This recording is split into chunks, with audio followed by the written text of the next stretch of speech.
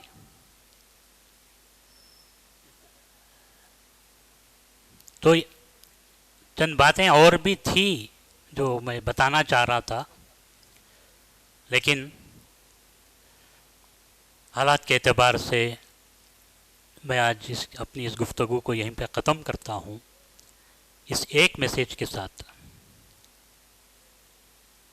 کہ ہم قانون کو ہاتھ میں نہ لیں، ہم شریعت کو ہاتھ میں لے لیں، قانون کی خلاف ورزی نہ کریں اور شریعت کی بھی خلاف ورزی نہ کریں۔ قانون کی خلاف ورزی کریں گے تو تم کو سزا آج مل جائے گی، سزاوار ہو جاؤ گے، لیکن شریعت کی خلاف ورزی کرو گے، یاد رکھو دوزخی ہو جاؤ گے۔ روح رسول صلی اللہ علیہ وسلم، اس کو ہم ٹھیس پہنچا دیں گے۔ تو میں اللہ سے دعا کرتا ہوں کہ باری تعالیٰ ہم سب کو شریعت کو سمجھنے، شریعت پر چلنے اور شریعت کا پاس و لحاظ رکھنے کی، امن و امان کے ساتھ ہم سب کو زندگی گزارنے کی توفیق عطا فرما۔ آمین ثم آمین یا رب العالمین۔ فیاض ذرا اوپر آ جاؤ۔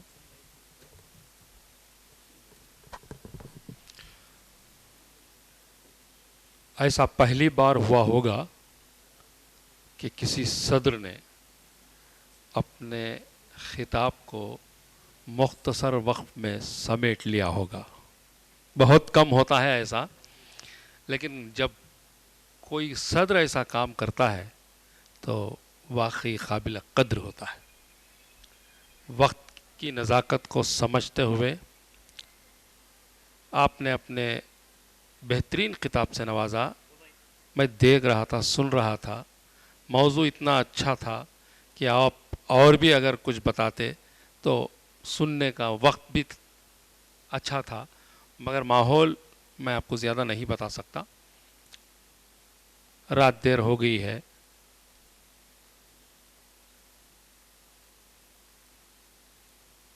وہ چھوڑ دیو۔ حاضرین کرام، تہنیت کا سلسلہ شروع کرتے ہیں۔ سب سے پہلے تارک دنیا کو بلایا جائے تو بہتر رہے گا۔ آج کے ہمارے مقرر جناب فقیر سید یوسف میاں صاحب راسخ، جو دین کی خدمت کرتے آ رہے ہیں، گجرات میں بھی انہوں نے کئی برسوں دین کی خدمت کی ہے اور یہاں بھی جاری رکھی ہوئی ہے۔ آپ کی خدمت میں، آپ کے اعتراف میں یہ میمنٹو عاشقان اہل بیت کی جانب سے صدر والا کے ہاتھوں آپ کو دیا جائے گا، آپ قبول فرمائیں۔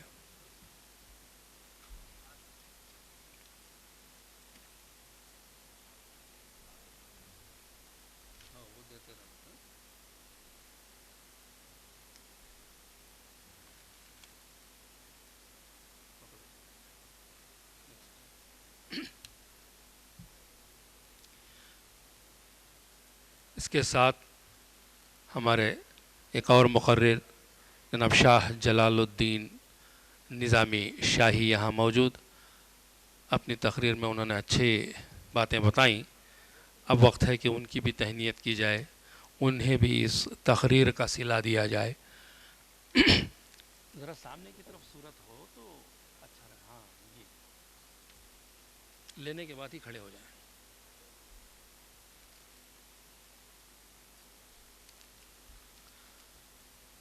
ایک اور مقرر جو آج کے جلسے کے سید نصرت مہدی تشریف لائی، آپ کی بھی دینی خدمات بہت ہیں، بہت ساری معلومات اکٹھا کرتے ہیں، دینی معاملات میں ہمیشہ آگے رہنے والے سید نصرت مہدی کی خدمت میں یہ تہنیت صدر والا کے ہاتھوں۔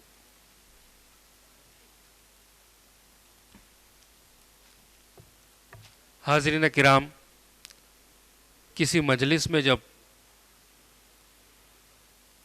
استقبالیہ پیش کیا جاتا ہے تو اس فرد کی یہ ذمہ داری ہوتی ہے کہ تمام کا استقبال کرے۔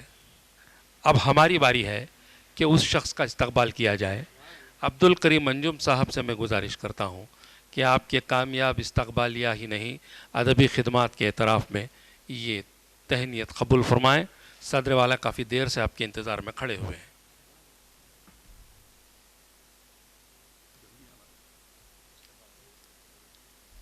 نعت خوانی کوئی معمولی بات نہیں ہے، نعت خوانی ایک عظیم فریضہ ہے۔ بارگاہ رسالت مآب میں یا بارگاہ امام ہمام میں یہ ہمارے آج کے نعت خواں کے خدمت میں بھی یہ تہنیت پیش کی ہے۔ سب سے پہلے ممتاز علی خان سے میں گزارش کرتا ہوں۔ ممتاز علی خان پہلی بار اس مجلس میں آئے ہیں اور مجھے امید ہے کہ ہر بار آتے رہیں گے۔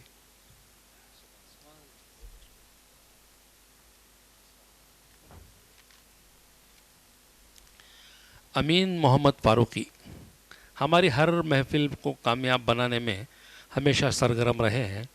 ہمیشہ جب بھی دعوت دی جاتی ہے نعت گوئی کے لیے تشریف لے آتے ہیں۔ اب تہنیت کے لیے بلایا جا رہا ہے، تشریف لے آئیں امین محمد فاروقی۔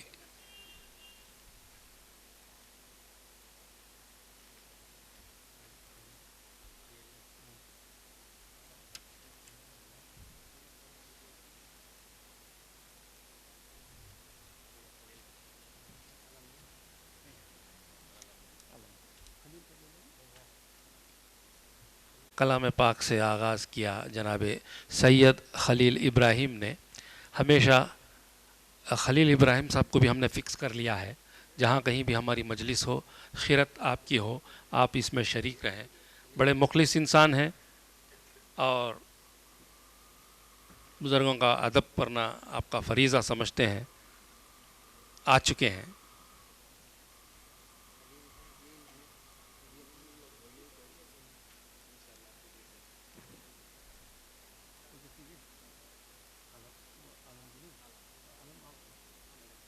ایک اور نعت خواں عالم خان یہاں موجود ہیں، بہت پیاری آواز کے مالک ہیں، خوش لہن۔ آپ کی خدمت میں بھی آپ کی نعت گوئی کے خدمات کے صلے میں یہ تہنیت حضور پاک کے نام کے صدقے میں اللہ آپ کو اور مزید ترقی عطا کرے، صحت دے، تندرستی دے، نعت گوئی میں وسعت عطا کرے۔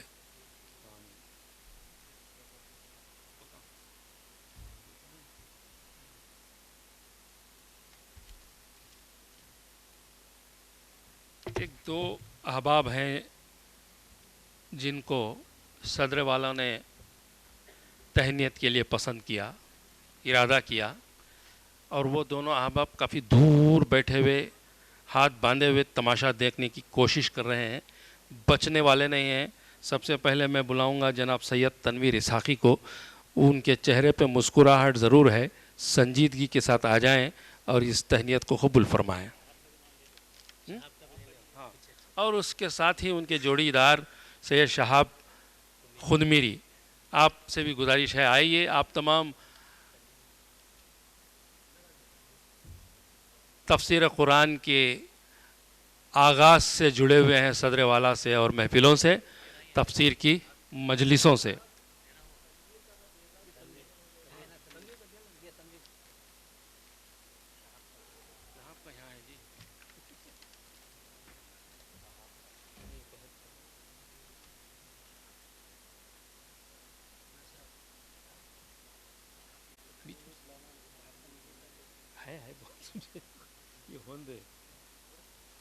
درمیان میں اداروں کو بھی آواز دوں گا، ادارے کے ذمہ دار یہاں موجود ہیں۔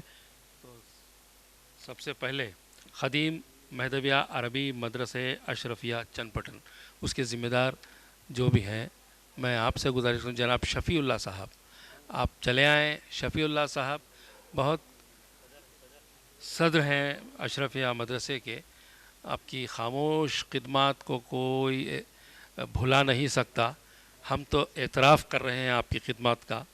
آپ اس تہنیت کو ضرور قبول فرمائیں.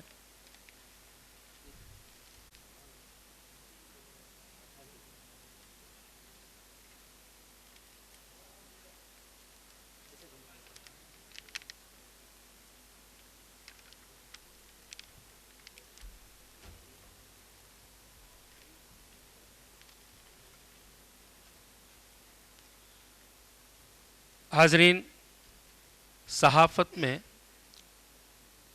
ہم دیکھتے آئے ہیں کہ عرصہ دراز سے پرنٹنگ سیکشن بہت مقبول رہا ہے، لیکن آج دور ڈیجیٹل ہے، اور ڈیجیٹل دور میں یوٹیوب چینلز اور سوشل میڈیا اتنا آگے ہے کہ آپ اس کے بغیر زندگی نہیں گزار سکتے.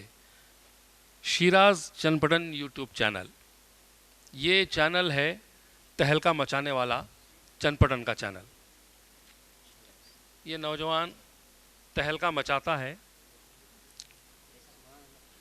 اس جلسے میں ان کی شرکت اور ان کی خدمات کے اعتراف میں دیا جانے والا یہ اعزاز قبول کرتے ہوئے اس کو بھی ایک تہلکہ والی نیوز بنا کر یوٹیوب پر اپلوڈ کریں.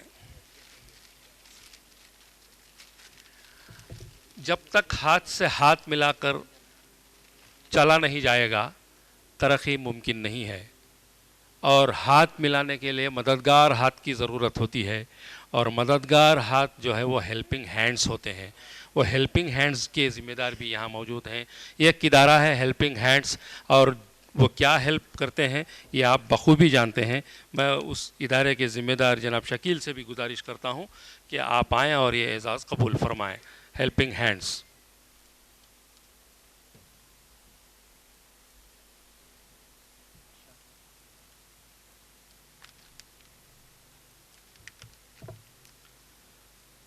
جناب صاحب خان عرف بابو. صاحب خان کا جب نام آتا ہے، قدیم نام صاحب خان زمیندار، ان کا نام ہمارے ذہنوں میں آتا ہے، لیکن یہ ایسے صاحب جان ہیں، صاحب خان ہیں، ایک سمد ہاؤس کے مالک ہیں. ان کی نگرانی میں یہ چل رہا ہے. آپ کی خدمات کے اعتراف میں چونکہ تفاصیر آپ ہی کی اس شادی خانے میں ہوتی ہیں، تو آپ کے اعتراف میں صاحب خان یہاں ہمیشہ فری دے دیتے ہیں حال کو. میں بولتا ہوں مت دیا کرو، پیسے لیا کرو، لیکن لے لیتے ہیں فری میں ڈاکٹر صاحب، اور ان کی باتوں میں آ جاتے ہیں. صاحب خان صاحب اب یہ بیچارے اتنے بھولے بھالے ہیں کہ پیسے کے بغیر دے دیتے ہیں. جب ہم آ کر پوچھیں گے تو کہیں گے کہ 35 دے دو. یہ ہوتا ہے. فرینڈس لیگ کے احباب ہیں، فرینڈس لیگ کے، کیونکہ فرینڈس لیگ کل ہی انہوں نے ایک شاندار مشاعرہ کروایا ہے، بہت اچھا، اور اچھے کارنامے انجام دیتی آئی ہے فرینڈس لیگ. ان کے اعتراف میں ان کی طرف سے یہ ذمہ داری قبول کریں گے ذوالفقار احمد صاحب. ذوالفقار سے میں گزارش کروں گا کہ یہ فرینڈس لیگ کی ٹرافی ہے، فرینڈس لیگ تک پہنچا دیں، اپنے گھر کو نہ لے جائیں.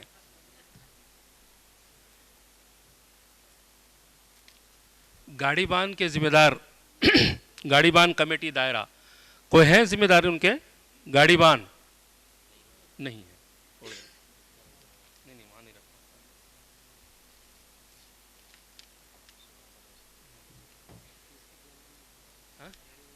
مسلم مہدویہ فرح مسجد و چیریٹیبل ٹرسٹ بنگلور کے معتمد یہاں موجود ہیں، شاہ نظام. اور بڑی خوشی کی بات ہے، بہت کم محفلوں میں آتے ہیں، اس خوف سے کہ وہ نظر بہت آ جاتے ہیں، وہ کہیں جاتے نہیں ہیں، لیکن ہماری محفل میں آئے ہیں. کمال کی بات یہ ہے کہ بہت خوشی کے ساتھ آئے ہیں. یہ 1500 سالہ جشن کے سلسلے میں دیا جانے والا اعزاز ہے، یہ آپ کے لیے قابل مبارکباد ہے.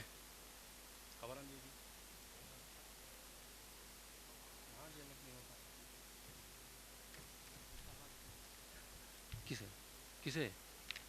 لفافہ ہمیشہ شاہ نظام دیتے آئے ہیں، ہم لفافہ ان کو نہیں دیتے. حضرت عثمان غنی چیریٹیبل ٹرسٹ، اس ادارے کے ذمہ داران کوئی ہیں تو برائے مہربانی اپنا ہاتھ اٹھائیں. نہیں ہے تو کوئی ہاتھ ہی نہیں اٹھا تو ہم کیا کریں.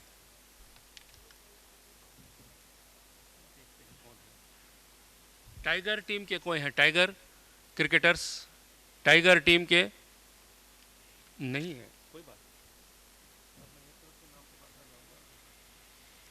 مسلم انجمن مہدویہ، مسلم انجمن مہدویہ چند پٹن کے ذمہ دار اگر کوئی ہیں تو آ جائیں.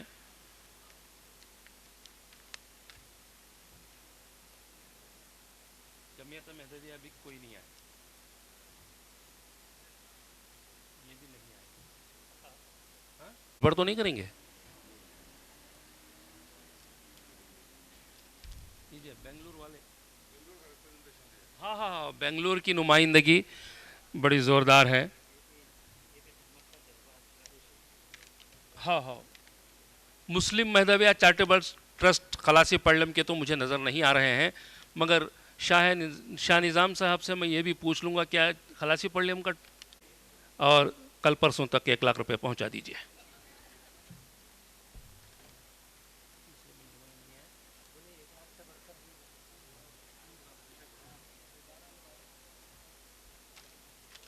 مہدویہ جلوس کمیٹی چند پٹن ایک فرد ہے جو اپنے نام سے بھی لے لیتا ہے اور کمیٹی کے نام سے بھی لے لیتا ہے.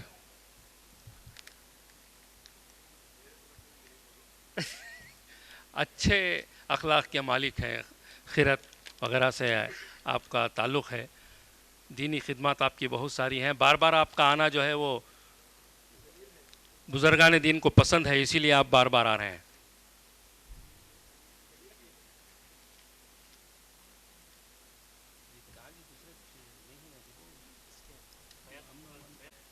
شیخ فیاض، یہ بھی وہی روایت دیکھ لیے.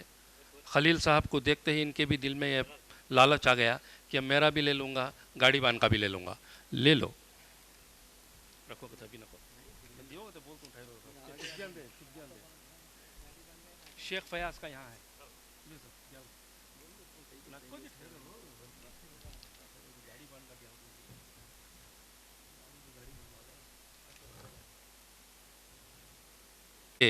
ایک آدمی آتا ہے، اپنا بھی لے لیتا ہے، ادارے کا بھی لے لیتا ہے.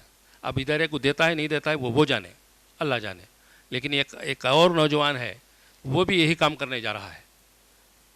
اور اس نوجوان نے آج تحریک صدارت پیش کی. سید فہد یاسر قنمیری، ان سے گزارش ہے وہ آئیں. وہ دیتے بھی ہیں لیتے بھی ہیں، وہ سب آپ کے لیے ہے.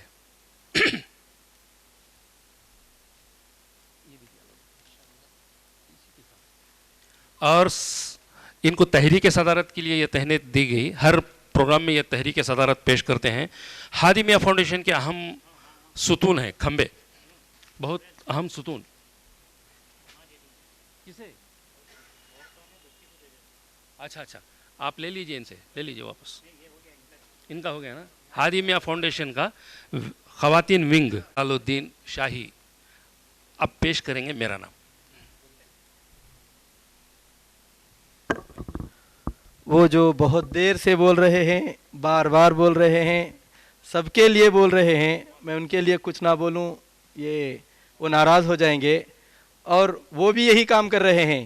کل بھی ایک نظامت کیے، مشاعرے کی، ہادی بھیا کی صدارت میں ہی کیے، اور وہاں بھی اعزاز سے نوازے گئے، اعزاز کے لیے اعلانات بھی کیے. یہاں بھی وہ وہی کام کر رہے ہیں، نظامت بھی کیے اور اس کے اعزاز کو بھی حاصل کر رہے ہیں. میں ان کے لیے دعا گو ہوں کہ اللہ تعالیٰ ان کو زندگی میں جتنے بھی اعزازات حاصل ہوں، اللہ تعالیٰ اس میں اور ترقی عطا فرمائے.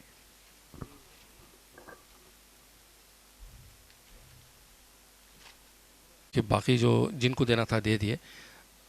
تفسیر کے سلسلے میں خواتین کی بھی باری ہے، اور سب سے پہلے صدر والا کا حکم ہے کہ بی بی گوہر بانو کی گلپوشی کی جائے گی، اور یہ وہیں پہ خواتین آپس میں یہ کام کر لیں گی.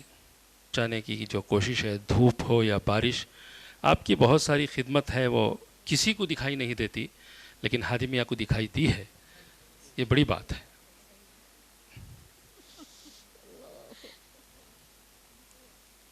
معاشرت کی جانب سے میں بذات خود آپ تمام کی خدمت میں حاضر ہوتا ہوا سب سے پہلے اللہ تبارک و تعالیٰ کا شکر ادا کرتا ہوں کہ اس نے ہمیں 1500 سالہ جشن منانے کی توفیق بخشی۔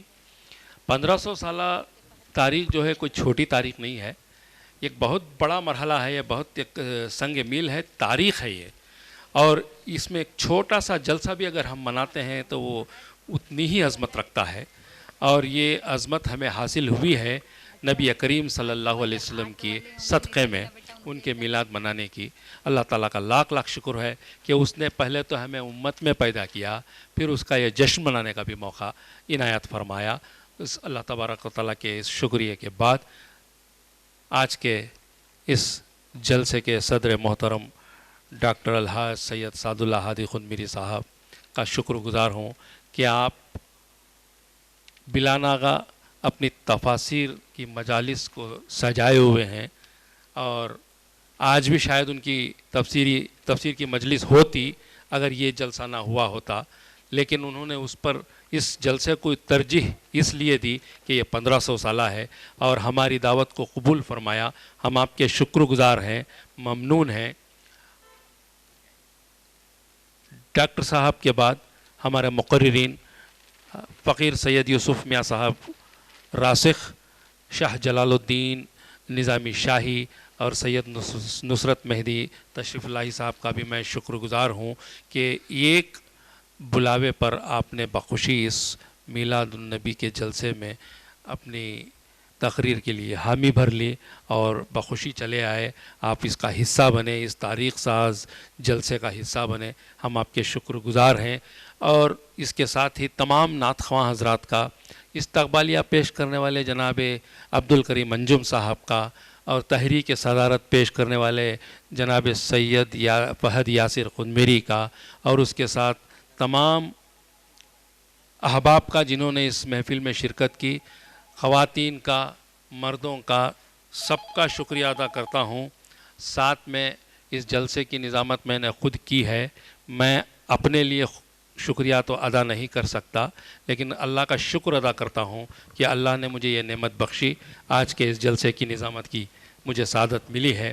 میں اس کے ساتھ ہی تمام خواتین کا جو مسلسل تفاسیر کی مجالس کی زینت بنتی رہی ہیں، اس کے ساتھ آپ آج کی محفل میں بھی آئیں، اور آپ تمام کا بہت بہت شکریہ۔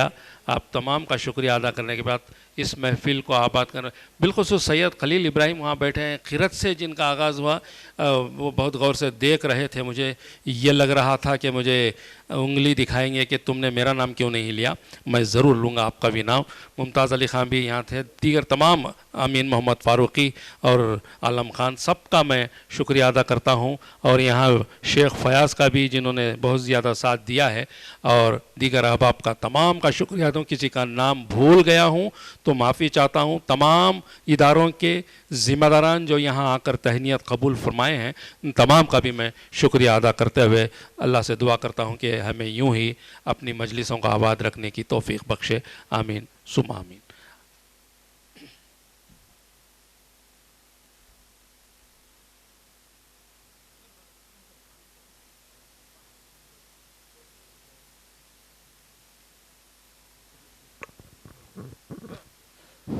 حاضرین اکرام، دو تین احباب شاید رہ گئے۔ سب سے پہلے ابرار اور ان کے جو ساتھی ہیں، ان کو میں مسلسل 3 دن سے میں دیکھ رہا ہوں۔ یہ 3 دن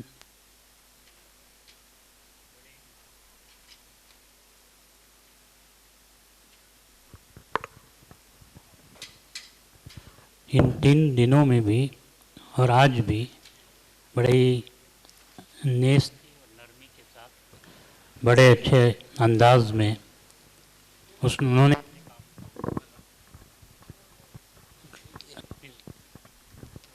اپنی ذمہ داری کو انہوں نے نبھایا، تو میں ان کا بھی تہہ دل سے شکریہ ادا کرتا ہوں۔ اور